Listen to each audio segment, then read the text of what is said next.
કોણ છો ભોલા દાદા? ઓળખી મને? હું નાથા બાપાની છોકરી ગગુડી છું. ખબર? અમે નાના હતા ને તમારા ઘર બાર રમતા હતા, તમે અમને ધોકો લઈને ભગાડી દેતા હતા. શું થઈ ગયું દાદા તમને? મારા મમ્મી આવ્યા હતા ને કહેતા હતા જા ખબર કાઢી આવજે ભોલા દાદાની.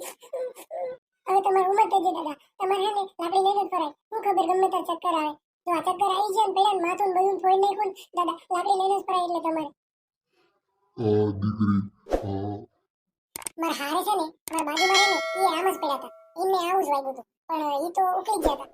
પણ હે ને, તમે ચિંતા ના કરો દાદા, તમે તો હાગા થઈ જશો. આ બાટલો અને દવા ને બધું સારું છે ને, ઉપાધિ કરતા નહીં કાંઈ. બા ડોક્ટર મળ્યા હતા, મેં પૂછ્યું હતું કે દાદાને કઈ તકલીફ ખરી હવે, તો કે ના હવે ભોલા દાદા તો હવે હારખા થઈ ગયા છે, વાંધો નથી આવે એવો.